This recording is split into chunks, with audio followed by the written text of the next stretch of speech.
Hello everyone, myself Babli Bhardwaj and I welcome you on my YouTube channel Social Science Classes. Today we are going on to start the topic the Sacred Center, and this is the topic of the chapter Vijayanagar Empire, chapter 7 of history of class 12th. Here we will discuss about choosing a capital that is Vijayanagar. Vijayanagar को एक capital के रूप में कैसे choose किया गया था, क्यों किया गया था, ऐसा वहाँ पे कौन कौन सी चीज़ें अवेलेबल थी या ऐसी क्या उसकी इम्पोर्टेंस थी जिससे उस जगह को ही कैपिटल बना दिया गया था.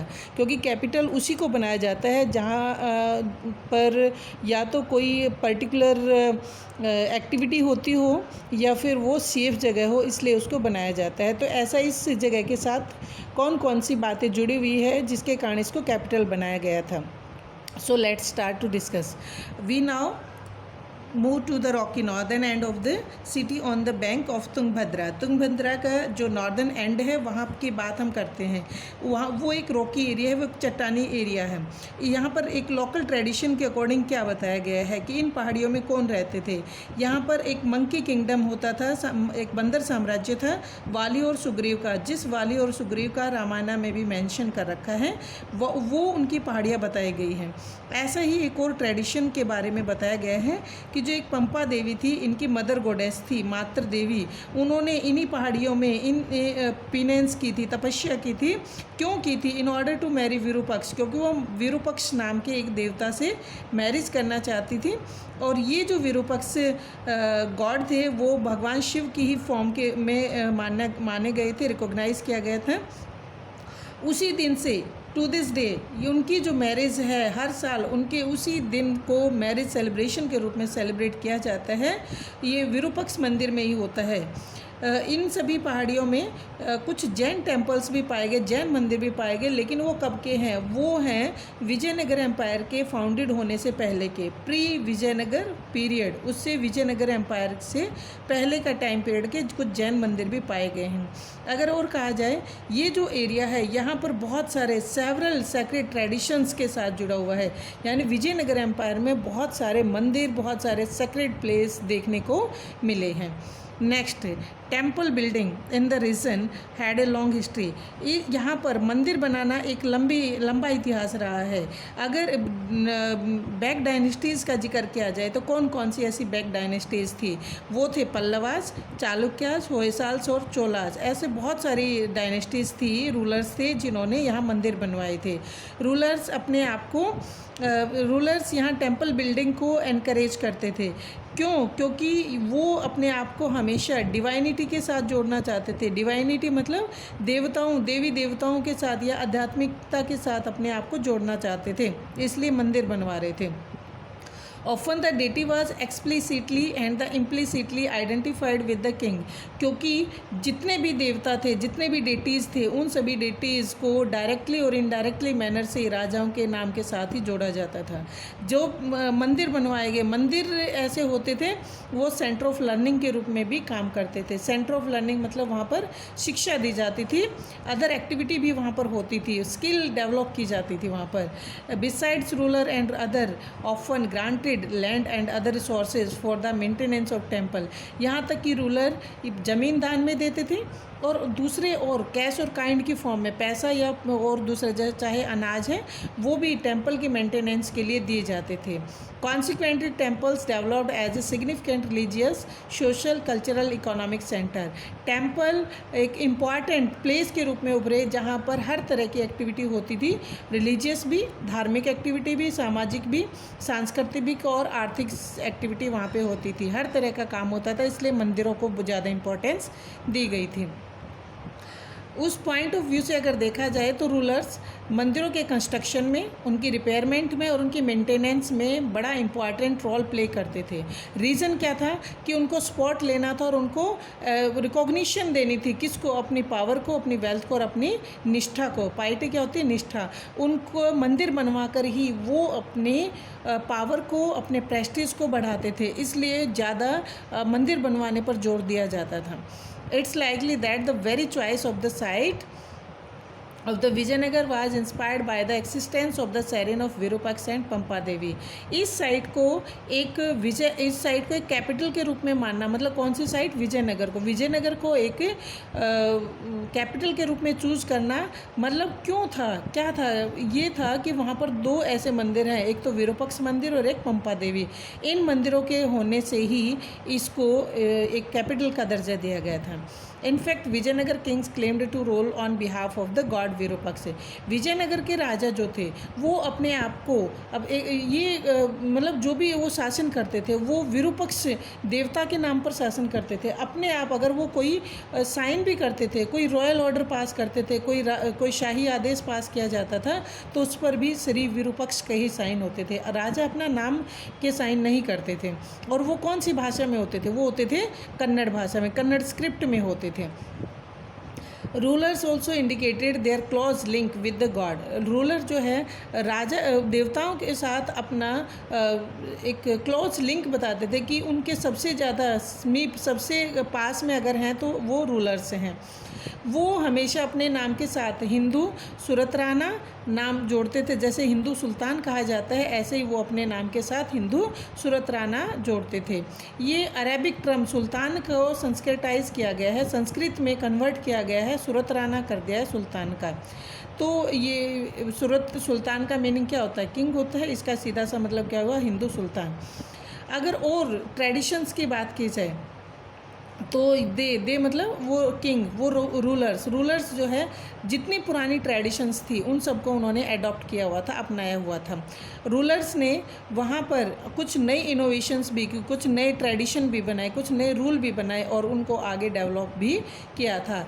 रॉयल पोर्ट्रेट और स्कल्पचर बनाई जाती थी, राजा की मूर्तियाँ भी बनवाई गई थी जिनको टेम्पल में डिस्प्ले कर दिया गया था, मंदिरों में लगा दिया गया था। यानी कि देवताओं के साथ राजा की भी पूजा की जाने लगी थी। The king's visit to temple were treated as important state occasion on which he was accompanied by the important नायकाज of the empire. राजा कभी भी विजिट करता था टेम्पल में, कभी मंदिर में जाता तो उस दिन को एक इम्पॉर्टेंट स्टेट ओकेजन के रूप में मनाया जाता था, उसको एक इम्पॉर्टेंट डे के रूप में मनाते थे। On which he was accompanied by the important नायकाज of the empire. और साथ में कौन होते थे? उस एम्पायर के, उस साम्राज्य के जो प्रमुख नायक थे वो भी राजा के साथ में उस मंदिर में जाते थे। Next topic is the gopurams and the mandapas. Gopuram का मतलब क्या है? यहाँ पे है गेटवेज, कि मंदिरों के आगे इतने ऊंचे ऊंची और बिल्डिंग बना दी जाती थी। बिल्डिंग मतलब गेट की तरह बना दिया जाता था जो मंदिर की चोटी से ज़्यादा ऊंचा होता था और वो मंदिर के प्रेजेंटेशन को बता रहा था कि मंदिर वहाँ पे है, उसकी प्रेजेंस को बता रहा था। कौन? गोपुराम। इतने ऊँचे। अगर अब भी आप साउथ में कहीं घूमने जाते हो तो वहाँ पर आपको गोपुराम्स देखने को मिलेंगे। अगर टेम्पल आर्किटेक्चर की बात की जाए तो उस दौरान वहाँ पर बहुत सारे फीचर्स देखने को मिली है कि मंदिरों में बहुत ज़्यादा विशेषताएं देखने को मिली है जो आज भी प्रेजेंट हैं। कौन कौन सी हैं? वो कह रहे हैं कि एक तो बड़े स्तर पर बनाया जाता है, इमेंस स्केल पर स्ट्रक्चर बनाए, बड़े बड़े मंदिर बनाना, ये एक सबसे इम्पॉर्टेंट बात है। Must have been the mark of imperial authority. और ये शाही सत्ता को रिप्रेजेंट कर रहे हैं कि भी जितना बढ़िया, जितना अच्छा मंदिर बनवाया, जितना बड़ा बनवाया उतना ज़्यादा राजा पावरफुल था, ये उसको रिप्रेजेंट कर रहा है।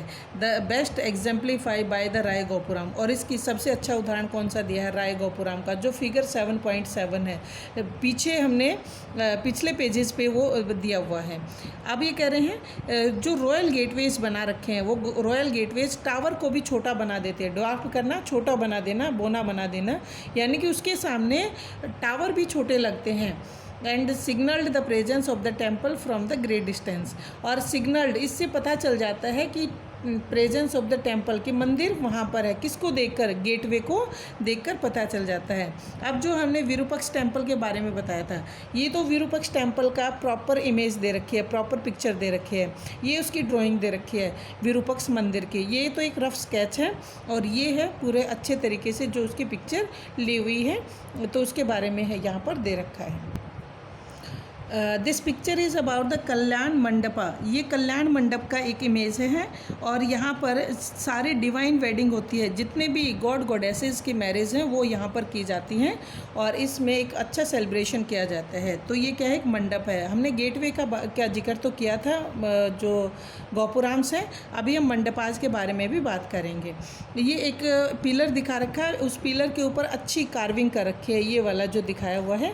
ये देखो कितने अच्छे डिज़ाइंस इसके ऊपर कर रखे हैं, ये खुदाई करके और बहुत ही इंट्रिकेट डिज़ाइंस बनाए हुए हैं और इस तरीके के उस वहाँ पर पिलर बने होते थे। अब बात करते हैं कि ऐसा इसलिए बनाया जाता था ताकि reminder of the power of king हो जाए, राजा की शक्ति के बारे में पता लग जाए, सबको याद रहे, इसलिए इतने ऊंचे मंदिर और इतने अच्छे गेटवे बनवाए जाते थे। वो राजा who were able to command the resources, जो रिसोर्सेज को कलेक्ट करने में, टेक्निक लगवाने में या स्किल लगवाने में जो कमांड देता था, कौन, वो राजा। Needed to construct this towering gateways, और इनके बिना कोई भी गेटवे नहीं बन सकता था। क्या यानी किसके बिना, रिसोर्स, टेक्निक और स्किल के बिना नहीं बन सकता था, और इन सब का ऑर्डर सिर्फ और सिर्फ कौन देता था, राजा देता था। अदर डिस्टिंक्टिव फीचर अगर देखी जाए मंडपाज की, वो क्या थी, उनके लंबे लंबे पिलर बना रखे, पिलर्ड कॉरिडोर बना रखे थे। जो पिलर्ड कॉरिडोर थे वो टेम्पल कॉम्प्लेक्स में अंदर जाने के लिए बना रखे थे, मतलब उनके साथ साथ कुछ ऐसे कॉरिडोर जो अंदर मुख्य मंदिर तक पहुंच रहे थे। बाहर पिलर्ड कॉरिडोर बना दिए पेविलियन के, उनके अंदर से होकर ही गुजरा जाता था। अब दो टेम्पल का यहाँ हम जिक्र करेंगे। कौन कौन से टेम्पल, एक विरूपक्ष टेम्पल और दूसरा विट्ठला टेम्पल। तो विरूपक्ष टेम्पल का तो हमने लास्ट पेज पे इमेजेस देख ली है, और जो विट्ठल टेम्पल है उसकी नेक्स्ट पेज पे इमेज दी हुई है, जो चैरियोट शेप में है, रथ की शेप में बना हुआ है। विरूपक्ष टेम्पल के बारे में बात की जाए तो कई शताब्दियों पहले ये बनाया गया था, over centuries. While inscription suggest that the earliest shrine dated to the 9th-10th centuries. वो अगर इंस्क्रिप्शन से पता लगाया गया है तो उससे ये पता चला है कि करीबन 9th से 10th सेंचुरी में इनको बना दिया गया था, जो विरूपक्ष मंदिर है। और ये जो है विजयनगर एम्पायर है वो कब फाउंडेड हुआ था, 1336 में फाउंडेड हुआ था। तो इसका मतलब क्या हुआ कि भाई जो विजयनगर एम्पायर वो बाद में बना, लेकिन उससे पहले ये विरूपक्ष मंदिर बन चुका था। ये इतना बड़ा, ये जो एनलार्ज होता गया, पहले तो ये बहुत छोटा बना हुआ था ये टेम्पल, धीरे धीरे करके ये बहुत बड़ा बनता चला गया। जैसे जैसे विजयनगर एम्पायर एस्टेब्लिश हुआ, यहाँ अलग अलग रूलर्स आए, अलग अलग डायनेस्टीज़ यहाँ पे आए, तो उन्होंने इस मंदिर को और ज़्यादा बड़ा बनवा दिया था। इसके मेन सेरिन का जो हॉल है वो किसने बनवाया था, मतलब बड़ा बनाने में तो आप बताओगे ना, कुछ एग्जाम्पल साथ साथ देते, कोई एक कंसेप्ट यहाँ बताया है तो साथ साथ उसका एग्जाम्पल भी दिया जाता है कि भी किसने बनवाया था। कृष्णदेव राय ने बनवाया था। ये कब बनवाया था, एक हॉल बनवाया था यहाँ विरूपक्ष मंदिर में, और कब बनवाया था, जब वो राजगद्दी पर बैठे थे। एक्सेशन होता है सिंहासन पर बैठना, जब वो अपनी गद्दी पर बैठे थे तब उन्होंने यहाँ पर एक हॉल बनवाया था। This was decorated with delicately card pillar, और इसको बहुत अच्छे तरीके से डेकोरेट भी किया गया था। जो हॉल बनवाया था वो पिलर्स पे था और कार्ड पिलर थे। कार्ड पिलर जो मैंने अभी यहाँ पे आपको बता दिया था, ये कार्ड पिलर दिखा रखा है, अच्छी इमेजेस हैं। He is also credited. इसके साथ साथ कृष्णदेव राय ने ईस्टर्न गोपुराम भी बनवाया था। देखो, एक तो हॉल बनवाया विरूपक्ष मंदिर में और एक क्या बनवाया, ईस्टर्न गोपुराम बनवाया।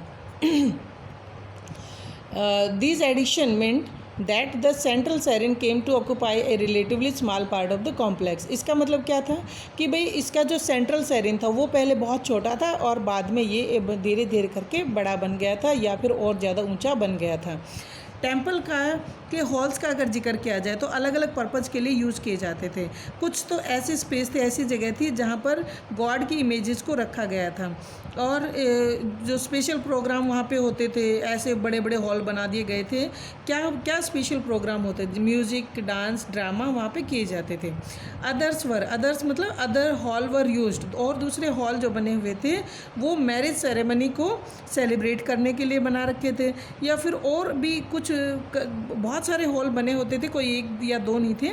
तो वहाँ पर देवी देवताओं को स्विंग किया जाता था, उनको झूला झुलाना। जो स्पेशल इमेजेस वहाँ पे बना रखी थी वो कुछ एक ऐसी थी जो सेंट्रल सेरिन या फिर जो गर्भगृह कहा जाता है उनके अंदर उनको रखा हुआ था। स्पेशल ओकेजन पे उनको यूज़ किया जाता था। ये विठला टेम्पल है। विठला टेम्पल जो चैरियट शेप के अंदर है, और ये यहाँ पर जो दिखा रखा है ये स्विंग पैवेलियन है, ये जिंजी से ले रखा है, Gingee swing pavilion from the Gingee. Next है विठला टेम्पल के बारे में, जो अभी इमेज मैंने आपको दिखाई है। तो वो कह रहे हैं कि भाई बड़ी इंटरेस्टिंग बात ये है कि विठला टेम्पल में जो प्रिंसिपल डेटी है, जो मुख्य देवता है, वो क्या है, वो विष्णु के फॉर्म में माना गया है। महाराष्ट्र में इनकी बहुत ज़्यादा पूजा की जाती है, साथ ही साथ इनकी पूजा कर्नाटका में भी की जाती है। वहाँ पर जो विजयनगर के रूलर्स हैं, इनको अलग ट्रेडिशंस के साथ ही इनकी पूजा करते थे। As in the case of the other temple, the temple too have several halls and unique serene designed as a chariot। और दूसरे टेम्पल के साथ अगर कंपैरिजन किया जाए तो इस टेम्पल के अंदर भी बहुत सारे हॉल थे। जैसे विरूपक्ष टेम्पल के अंदर बहुत सारे हॉल बने हुए हैं, ऐसे ही विठला टेम्पल के अंदर भी बहुत सारे हॉल बने हुए हैं। और इसका स्पेशल बात यह है कि ये चैरियट शेप में बना हुआ है। ये चैरियट शेप कौन सा है, रथ की शेप में बना हुआ है। और एक और डिस्टिंक्टिव फीचर इस टेम्पल की क्या बताई है कि ये जो चैरियट स्ट्रीट्स बना रखी है, जो चैरियट जो रथ गली बना रखी हैं, वो आगे टेम्पल के गोपुराम से होती हुई सीधे लाइन में है, सीधे अंदर की तरफ जाती हैं। इन्हीं गलियों में इन गलियों को पत्थरों के टुकड़ों से पक्का कर रखा है, बिछा रखे हैं, और lined with the pillared pavilion. और इसके दोनों तरफ पिलर से बने हुए पैविलियन भी बना रखे हैं, मंडपाज भी बना रखे हैं, जहां व्यापारियों ने अपनी अपनी शॉप लगा रखी है। और अगर हम बात करते हैं नायकाज की, जैसे नायकाज ने फोर्टिफिकेशन के ट्रेडिशन को कंटिन्यू रखा, यानी कि राजा तो बनाते ही बनाते थे, फोर्टिफिकेशन करते थे, चार दीवारी करते थे। बाद में राजा नायकाज ने भी फोर्टिफिकेशन को कंटिन्यू रखा, जहाँ कहीं भी उनको ज़रूरत हुई वहाँ पे फोर्टिफाइड किया। ऐसे ही उन्होंने जो टेम्पल बिल्डिंग का ट्रेडिशन था उसको भी कंटिन्यू रखा। किसने, नायकाज ने। Some of the most spectacular gopuram were also built by the local Nayakas. कहते हैं कुछ गोपुराम्स भी ऐसे थे, कुछ गेटवेज भी ऐसे थे जो लोकल नायकाज ने बनवाए थे। ये हमारा बेटा एक टॉपिक कंप्लीट हुआ, द सेक्रेड सेंटर। और नेक्स्ट टॉपिक हम अगली वीडियो में करेंगे। So thank you, have a nice day.